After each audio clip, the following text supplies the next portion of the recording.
So welcome and thank you for joining us. This is Journeys with Contemporary Music with the RSO, and Shawn Earle is here with us today. My name is Krista Eidsness. I'm the head of the Conservatory of Performing Arts. And as we get started, we want to just acknowledge that the music we share today is not the indigenous music of this land. It is not the first music to ever be played here. Our indigenous brothers and sisters have been singing and making music in this place for centuries, and we share this land with them. The University of Regina, which we are part of, or I am part of, is situated on the territories of the Nehiyawak, Anishinaabeg, Dakota, Lakota, and Nakota, and the homeland of the Métis Michif Nation. The University of Regina is on Treaty 4 lands with a presence in Treaty 6. And so, Shawn, I'm going to hand things over to you and let you lead us through this conversation and journey through contemporary music. Sounds good. I'm going to share my screen to start Absolutely. here and my sound. Remember to do that. All right, so thank you for attending today, and thank you for having me, Krista. My name is Dr. Shawn Earle, and I'm the Education and Outreach Manager for the Regina Symphony Orchestra.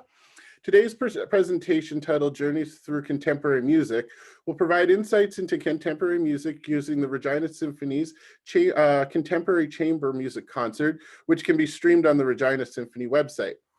So to begin with, I would like to get you listening right away, listening to some contemporary music. So I've selected 3 different works that I'd like you to listen to. I should note they're not performed by the RSO, but the rest of the music will be performed by the RSO.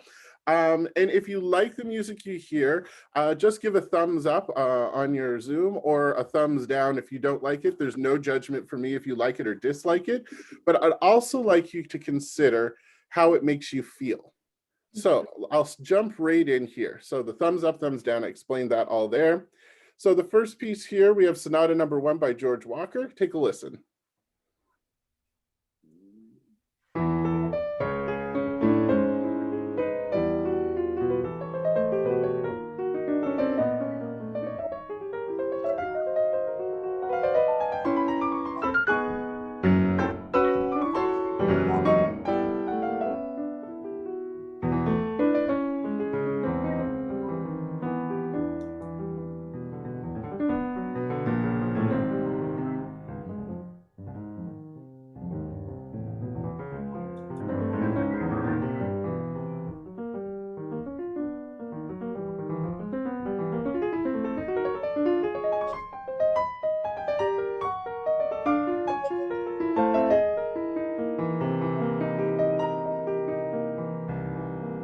Right, so just a small sample there. So the things that I feel in this piece are persistent anxiety. There's definitely a tension there, but also I feel like within that persistent anxiety, there's also this joy that continues to surface through the music. At times it's a little bit menacing, but with all these kind of conflicting emotions, there's a dense presentation of mixed emotions that are really kind of densely packed in. All right, so let's go on to this next listening exercise. Here we have Steve Reich's Music for 18 Musicians. If you like it, a thumbs up. If you don't like it, a thumbs down. And how does it make you feel?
All right. So what I hear through this is definitely a calm, definitely a feeling of calm. You can even see it in the way the musicians move. No one's moving in very fast motions. Even the singers, you see them move the mic away really slowly. So there's almost that meditative quality within the music, almost like I feel like waves of sound just kind of crashing over. All right, and then the last piece here, just take a listen, thumbs up if you like it, thumbs down if you don't, and how does it make you feel?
Right. So what I'm hearing and what I'm feeling through this is definitely a sense of anxiety, definitely a sense of anxiousness and tense. It makes me feel really, really tense, especially kind of the quick framing each musical event with silence. It's like, what's next? What's next? What's next?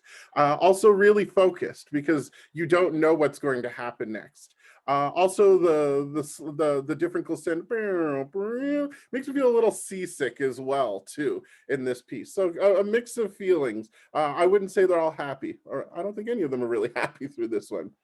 So if the music you just listened to elicited any response at all, happy, sad, anxious, frustrated, then it's doing its job. These pieces are doing their job because they're making you feel something.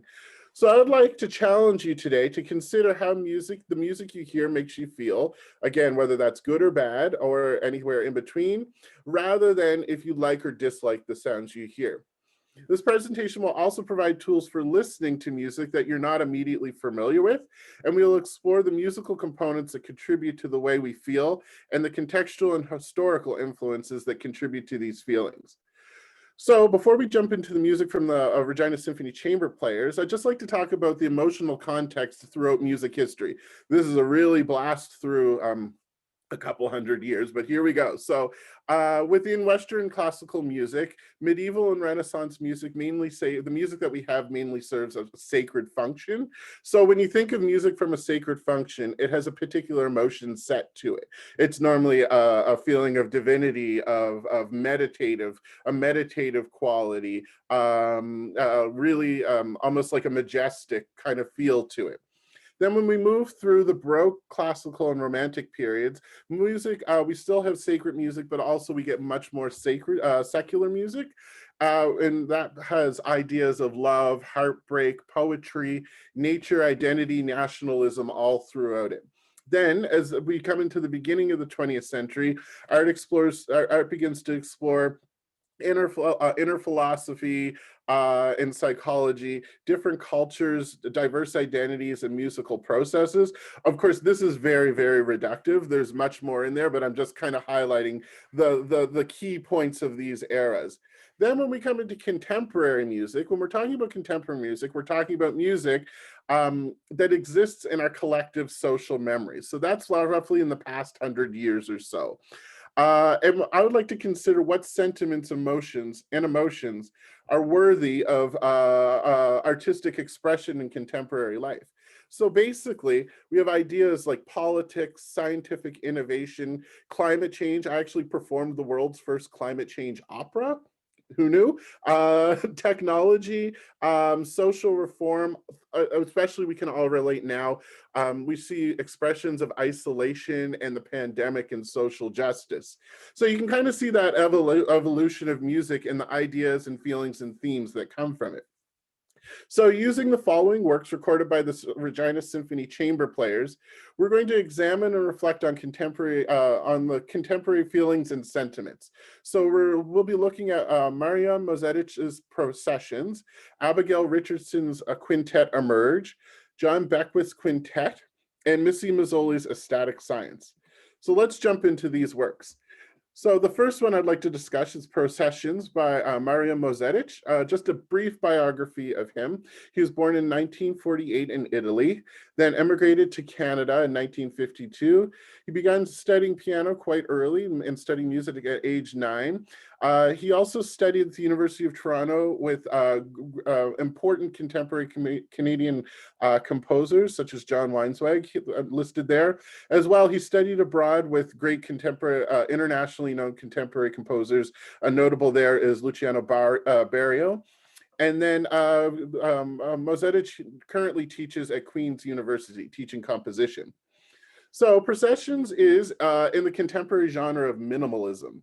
So prominent features of minimalism, excuse me, are repetition, constant repetition, and a constant harmony, so we don't get a lot of harmonic changes, and a rhythmic pulse, a steady rhythmic pulse throughout.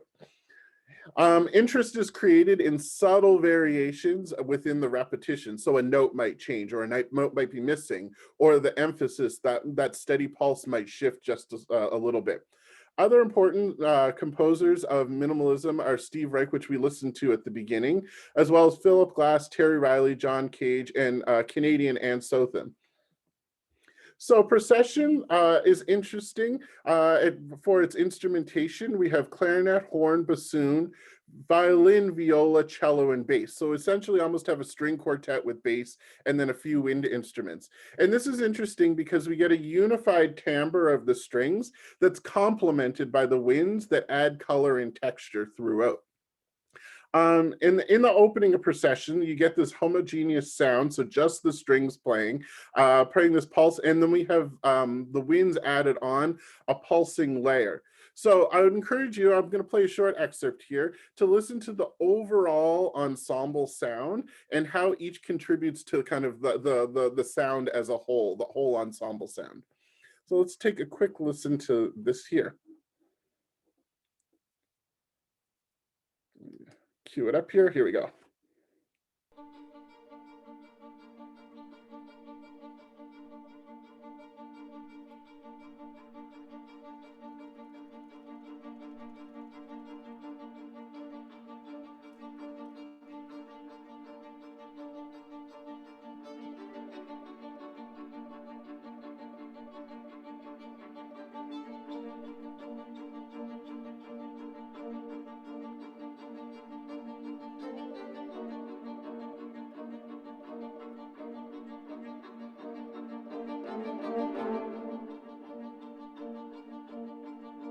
So in that short section, you can hear the violins start, then the violins and violas start together, then the bassoons added on, then the horns added on, and there's just this slight color shift as we go through, and you get that pulsing, pulsing rhythm throughout.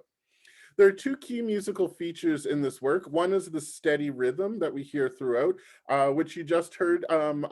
Before we were listening for the ensemble sound. Now I'm going to play the same excerpt, and I'd like you just to listen for that that steady rhythm throughout. So let me cue this up.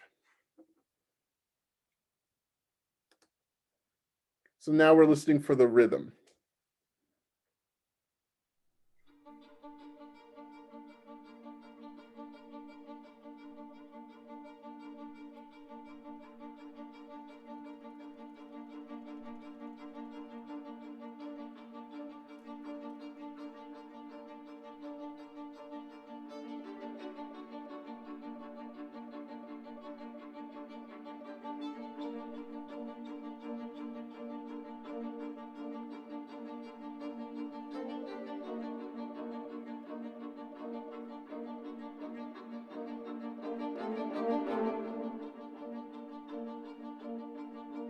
So we get that clear pulsing. So we get that ensemble sound, but also that clear pulsing rhythm leading us through.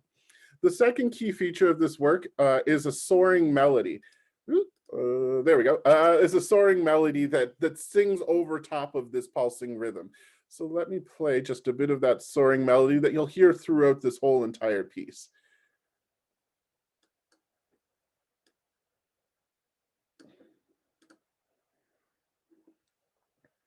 This time I'm playing the clarinet here.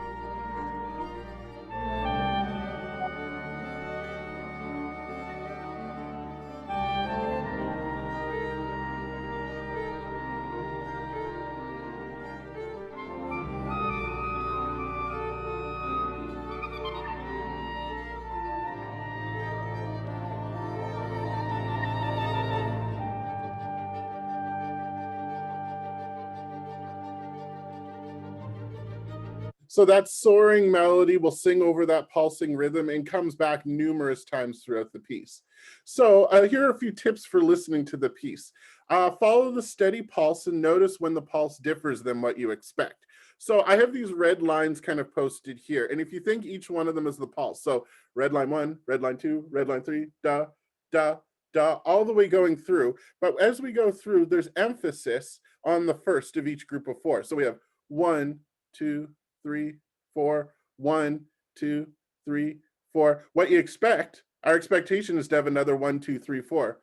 1, 2, 1, 2, 3, 4. So that kind of shift in our expectation really creates interest in this piece. So typically we're going to have that group of 4, but we might have a group of 2. We might have a group of 5. We might have a group of 6. We might have a group of a 3. So that shifts. And those shifts really create interest in this piece. Let's listen to this example where all of a sudden we have 2 groups of 4, then we're into a group of 2, and then back into it. We'll just take a listen here.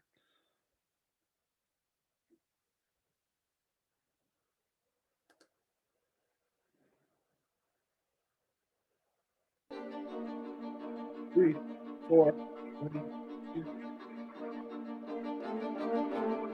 And then we had that quick 2 in there. Maybe I'll do that one once more just to hear it, because it goes by pretty quick. 2, 3, 4.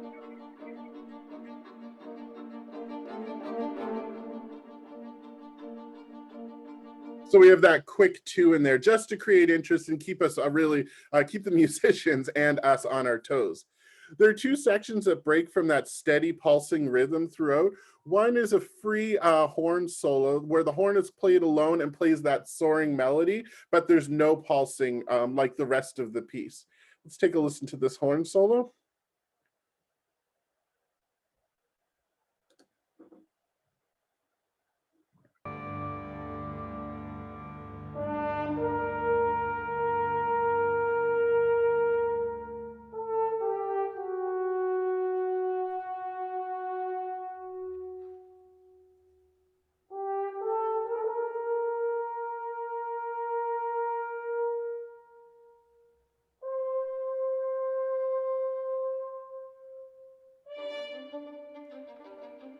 So we have a brief departure there for that horn solo from that rhythmic pulse forward. It's almost like a moment of like we can catch our breath, and then we're back into that pulsing rhythm again.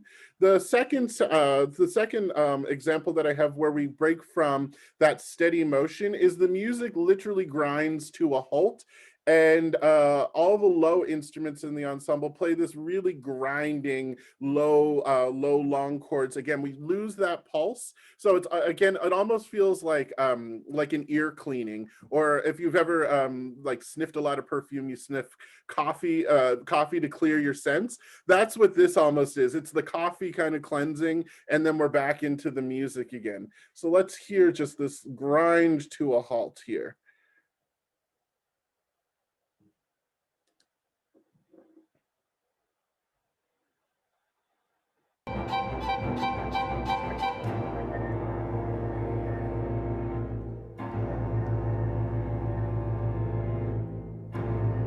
Quite dissonant in there too.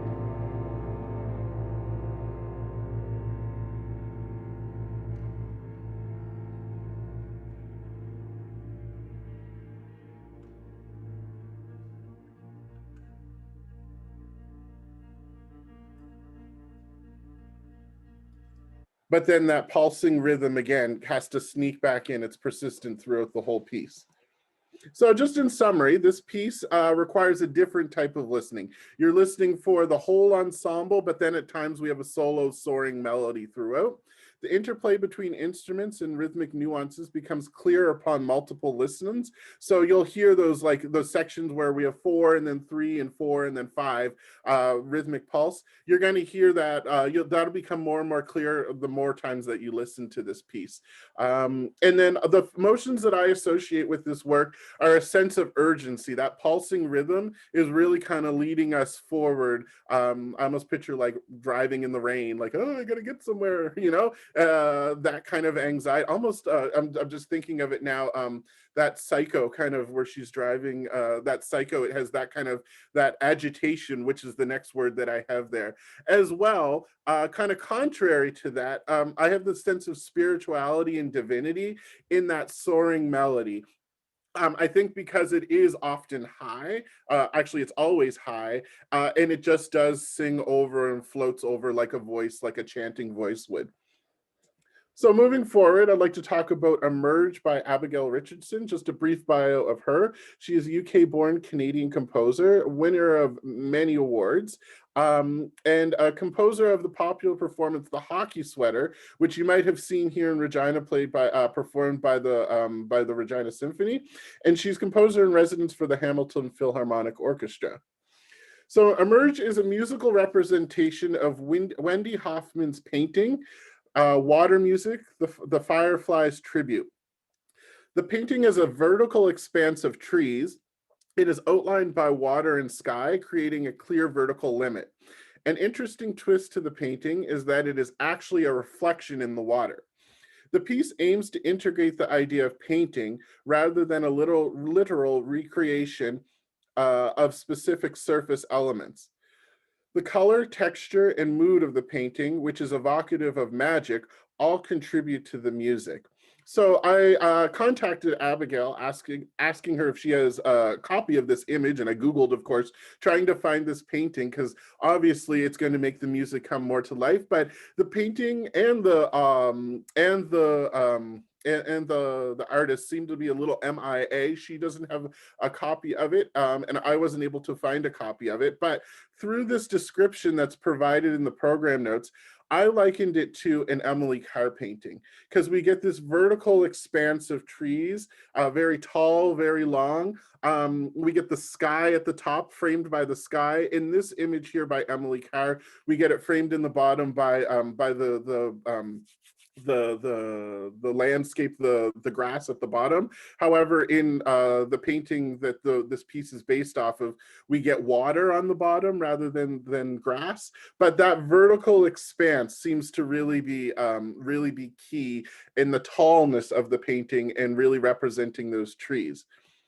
So just a quote from Abigail Richardson about this work: the painting itself is tranquil and serene, yet also brimming with energy. I tried to bring out the scene of stillness with a feeling of suspended motion, while also allowing more active lines to emerge into the texture. The structure of the piece is linked to the different layers of the painting. While looking at this work, I found myself visually sinking into the different layers, moving from the whole to focusing on the smaller parts. So when we're listening to Emerge, the piece is composed for a wind quintet, which includes flute, oboe, clarinet, bassoon, and horn. And that visual representation of a painting is really portrayed through its form, which is it's being through composed. And what that means is it's continuously spinning new ideas rather than revisiting old ones. So if you think of a piece, everyone knows Beethoven's Fifth Symphony, the first movement. You hear it about 120 million times. However, in a through compose, if that piece was through composed, you would hear and never hear it again. So it just keeps spinning the idea completely forward. And this is an effective method of portraying a painting because a painting isn't linear. So it's in the time that you spend looking at it, you're also looking at different things. There might be some ideas that reflect in different places, but they're always kind of different. So it's kind of taking a non-linear form into a linear form of music. So listening to this piece, we get a sense of scanning the painting and noticing the different nuances. In the opening, there's a fluttering of trills, a slow sustained notes, and various lines that just kind of emerge and come out of that sort of texture. Let's take a listen.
So we really get this sense that you're just really taking in every detail really slowly of this painting. As the piece progresses, a variety of different characters are established. In this next excerpt, notice how the character changes from what we just heard. So it's a bit more active through repeated notes, a repeated ostinato figure in the bassoon. Each musical figure is imitated at least 3 times, almost like reverberating lines. So the oboe will play, then the clarinet will play, then the flute will play, like reverberating lines in the painting. And then these lines also overlap. So you can see how that there's that similarity between musical lines and possibly actual lines in the painting. Let's take a listen here.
And I'll pause it there before we go into the next character. So the sense of the vertical limit is illustrated. So I mentioned in the painting by sky on the top and water below, but in the music, it's by using, excuse me, high and low, contrasting high and low voices in the music.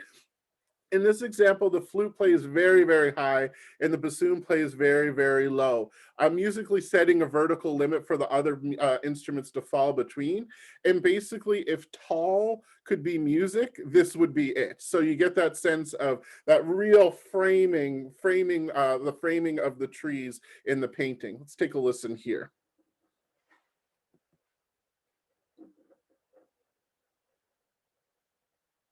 Oh, I had it. There we go.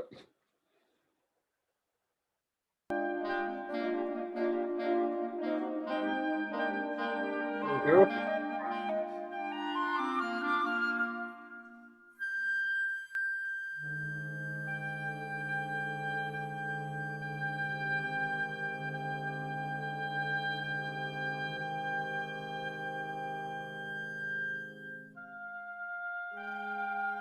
So you really get that sense of the expanse, that very vertical limit. Here's another example where this happens in the piece.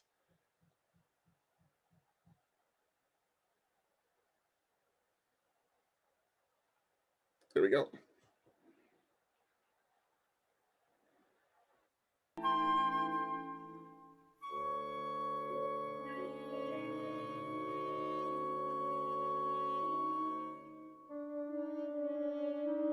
So very quick there, but again, you get that sense of very tall portrayal from the painting. So listening to Emerge continuing on, there are fantastic moments of color, shifting colors across the ensemble. In this next example, that vertical expanse is established by the flute and bassoon again. Then the pitch G is then passed around the ensemble, but as it passes from instrument to instrument and overlaps, it shifts and changes color organically throughout. So let's take a listen to this color shift of the note G.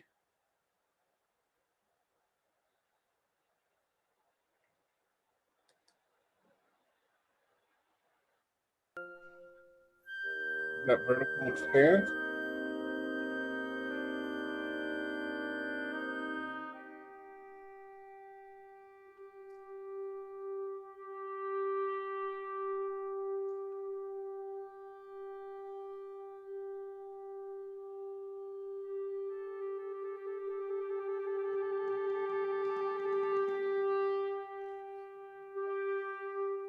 So you can really hear how that G just kind of goes through a full color transformation across quite a small ensemble, which is a feat of composition for sure. So in summary, through a contemporary voice, Emerge sonically depicts the idea of this painting. Numerous characters in a through composed form create a sense of panning a static image. And the feelings that I associate with this piece are peace, for sure, a sense of calm, a sense of grandeur, almost like if you've been to Cathedral Grove, looking up at the massive trees, giant sequoias, and then also the sense of anticipation through the through composed style. So you never know what's going to come next. You never know what aspect of the painting you're going to see next. Moving on to the next piece, we're into Quintet by John Beckwith. Just a brief biography of him. He's a Canadian composer. He's a professor at University of Toronto and studied in Paris with Nadia Boulanger, who is one of the most influential composition teachers in the 20th century. And he's a major champion of Canadian music, both in his own writing and in championing other composers and musicians. Quintet is composed for an irregular quintet of instruments. This is the first time I've seen this. We have flute, trumpet, bassoon, viola, and double bass. So it's almost like he picked instruments out of a hat a little bit there. The piece is characterized by unconventional sounds, sparseness, and unsettling energy and contrast. And it really requires you to focus listening. There's often one key musical idea and then all kinds of stuff going on around it to take your attention away. This diagram that I have here at the bottom shows the form of this piece. So basically, you don't have to read through, but the yellow sections, we have 5 sections total. The yellow sections are very free floating meditative sections, while the blue sections are much stronger and dynamic and much more rhythmic. And I've color coded my slides here to kind of go with that as we go through here. So the piece opens with a cacophony of unconventional sounds, including crowing of the bassoon reed. So the the reed is just played on its sound, kind of sounds like a crow. The trumpet mouthpiece is just buzzed on its own. Key clicks, so the flute just plays the keys to make almost like a sewing machine sound, and then trills and pizzicato in the strings. Out of this cacophony, a glissando is performed by the bassoon, and this is just a slide. And it's a descending glissando, go, and then the bassoon plays 2 strong notes at the interval of a minor third, bum, bum, just like that. And this minor third is featured throughout the rest of the piece. It's a strong structural marker.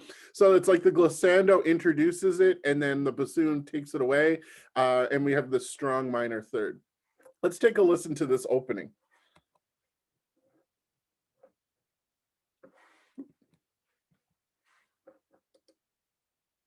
There we go.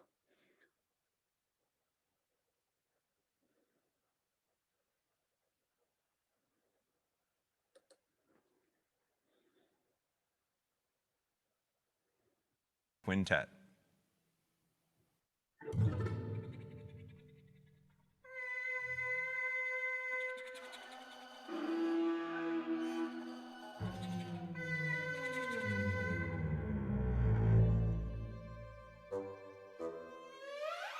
So we hear that bum, bum, a strong structural marker that's used throughout the rest of the piece. After this opening, the double bass then plays a very high chant-like melody, comprised mostly of those minor thirds. So the bassoon introduces it, and then the double bass takes it away with this floating melody without any rhythm. But all the while, there's these short interjections by the rest of the ensemble. Keep your ear on the double bass, even though there's this other stuff taking place around it. And this section becomes a study in contrast. So listen for the long versus short notes. So you'll hear long notes in the bassoon, the double bass, but short notes in the flute and the bassoon. Loud versus soft, high versus low, and rough versus smooth. So everything is, any musical features are contrasted in this section.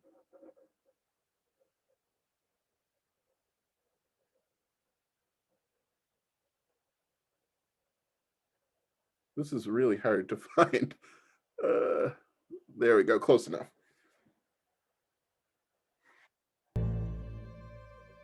We get that minor third.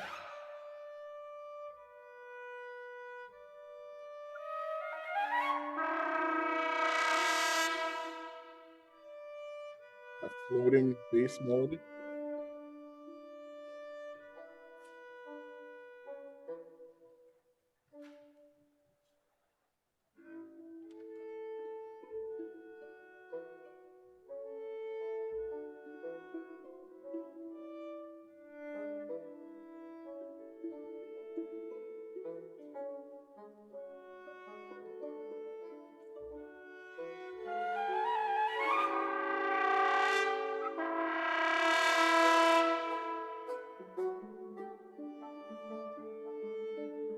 So in that section, it's important to keep your ear on that double bass kind of floating melody, even though it kind of disappears at times through the interjections by the other instruments. The second section is much more active, with scale passages being passed between the instruments of the ensemble. And this also, where the last section had really a very free floating, there's not even any meter written in the music. This one has a much more strict sense of pulse. Let's listen to the second section.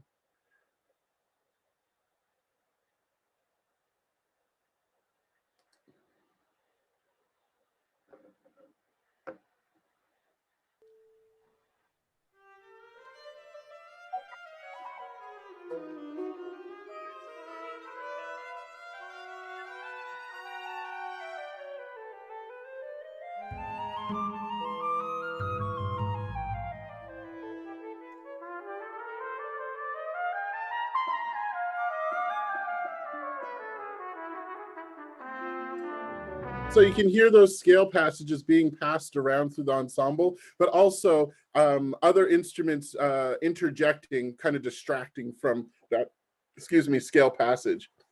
The middle section returns to the freer chant-like sentiment. Long lyrical duets are passed throughout the ensemble. And again, that minor third interval is featured prominently. You'll hear that in the flute right to start off in this excerpt.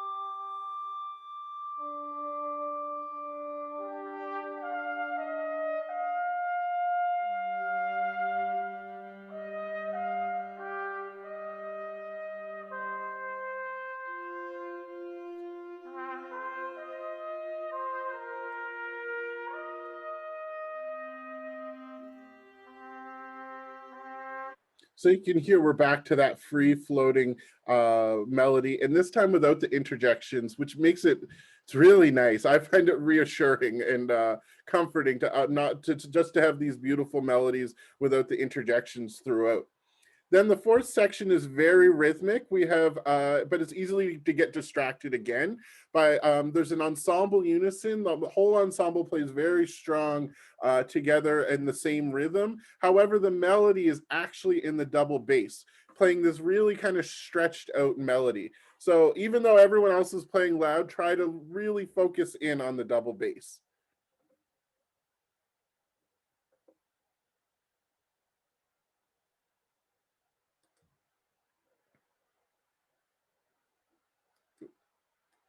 Sorry, I missed it there. There we go.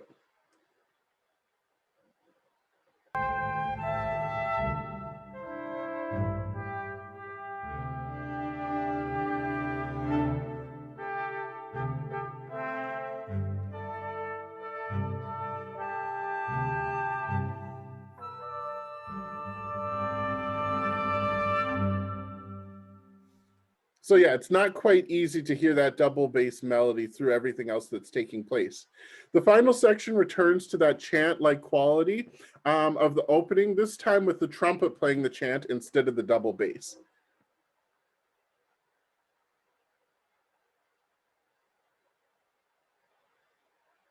Close enough.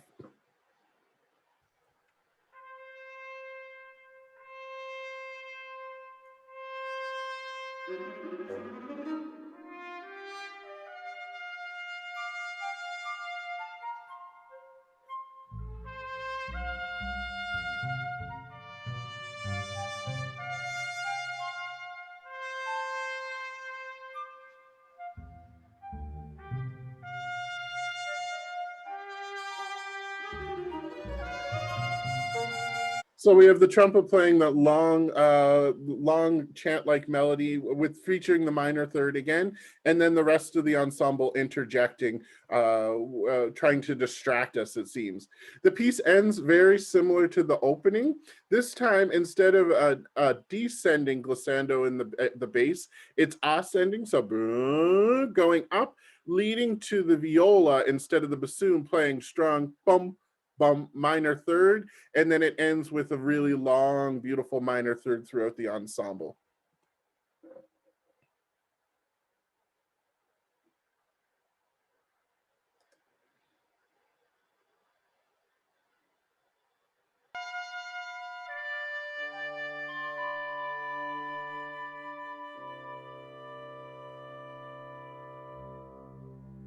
Here's that glissando.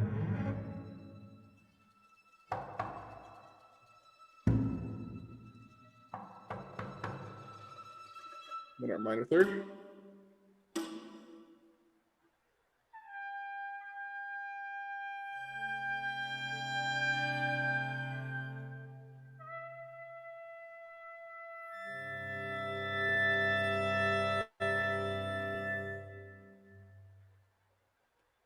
And ending in quite a peaceful manner. So in summary, contrast between calm and agitation pervade this work. There's a constant push and pull between opposing ideas. This piece acknowledges the past using chant-like melodies, but set within a contemporary voice. And the feelings that I associate with this are definitely a sense of nervousness, just because I can't hear what I always want to hear. I want to hear that melody and I can't hear it at all times. It gets distracted. As well, a sense of instability and uncertainty, like what's coming next? What's the next interjection going to be? As well, I get a sense of frustration because we have, as you saw in the middle section, these beautiful melodies, but there's often just too much stuff going on around it for me to actually hear those beautiful melodies. And then moving into our last piece is A Static Science by Missy Mazzoli, our only non-Canadian composer on this program.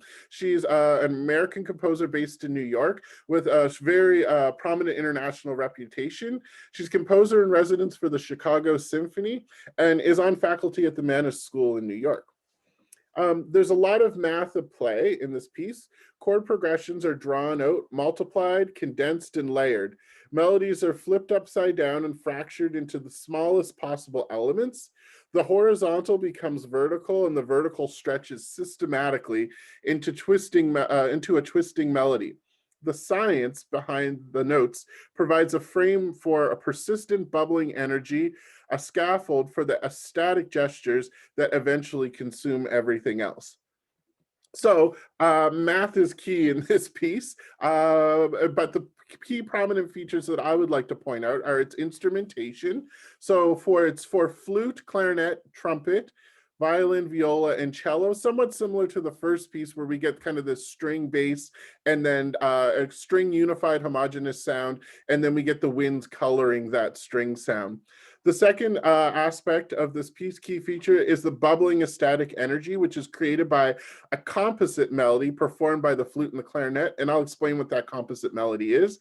And then we get a long, lyrical, organically shifting texture in the strings, using that homogeneous, unified string sound to the best of its advantage, as well using the clarinet and flute for the bubbling energy to kind of stick out of the texture at its best advantage as well too. So let's talk about the ecstatic bubbling energy here. So the melody is broken up note by note between the flute and clarinet, and played together, it creates a melody that's constantly alternating in color. So just to make this even clearer, it's like we had a sentence, and the flute had only certain words of the sentence. So, I'm to sushi lunch.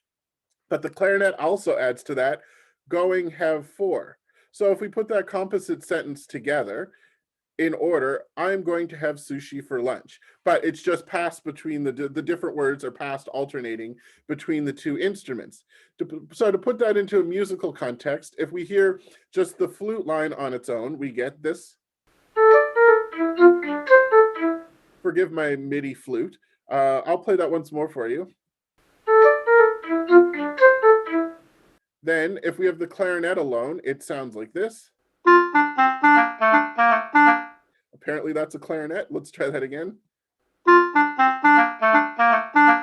And then when I add the two together to create a full sentence, it sounds like this. I'll do that once more for you. So we get that composite melody really alternating very fast back and forth. So in context, it sounds like this. It's quite, because we have other things going on in the ensemble, it's difficult to hear at the beginning, so really listen for the flute and the clarinet. As the piece progresses and you listen to the whole thing, it becomes much, much more prominent. But we'll just listen to this first section here.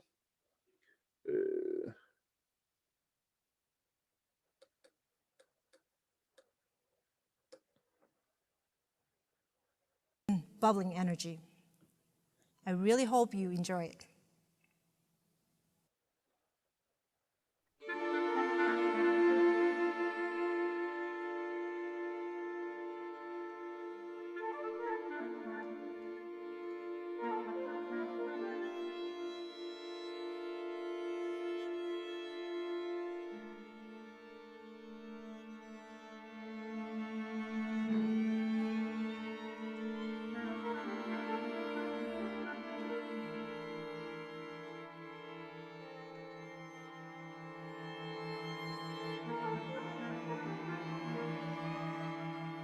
So as the piece progresses, that bubbling energy, the being passed back and forth, becomes clearer and clearer. And it's a little hard to hear because we have the strings also playing at the same time, but it is there.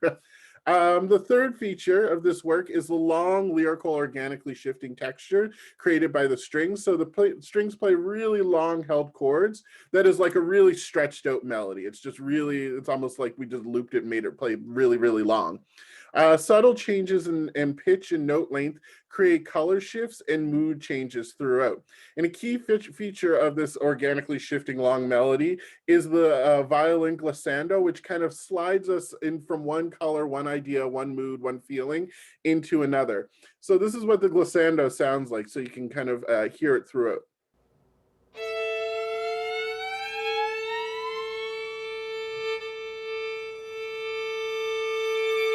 So you can see it's almost like a color spectrum. It's like we started at, oh geez, I failed that day in art class. But like we started in red and moved to whatever red turns to orange. It's like we moved into an orange and then into yellow. So it's really just kind of like panning us across that color spectrum. Let's take a listen to the same excerpt, but listening for that long stretched out melody instead of the bubbling energy this time.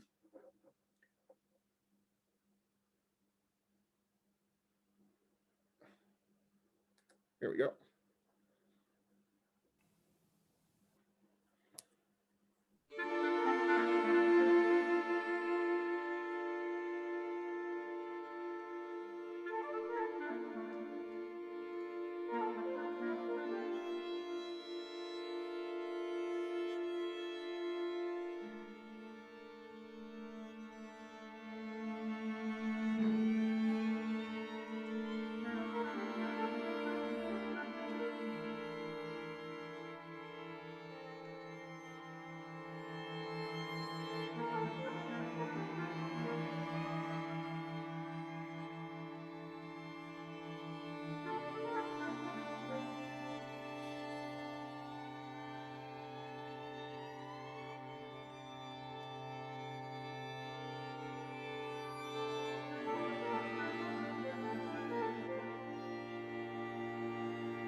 So you can see that this piece requires us to listen in a different way. We definitely don't get that foreground and background and middle ground like we might have in other pieces, but we very much get this kind of ensemble sound with just almost like sprinkles on top.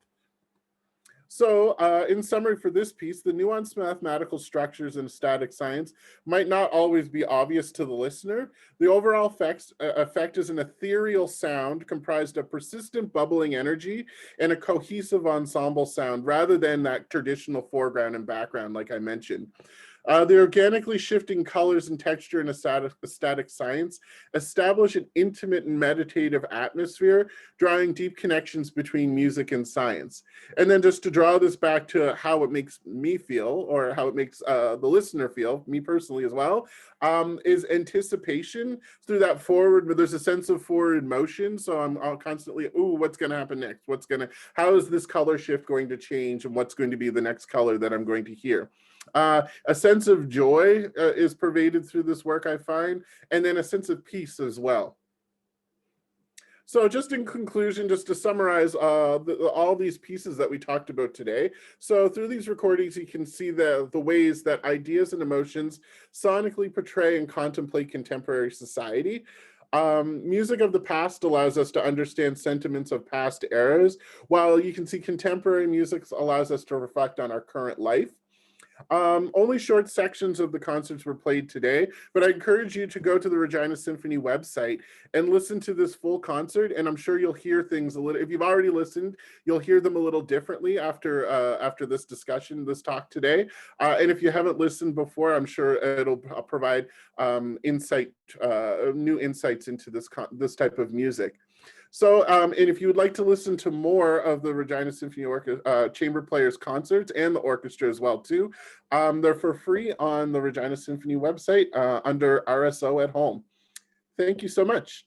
Any questions? Shawn, I just want to say thank you very much. I want to go watch and listen.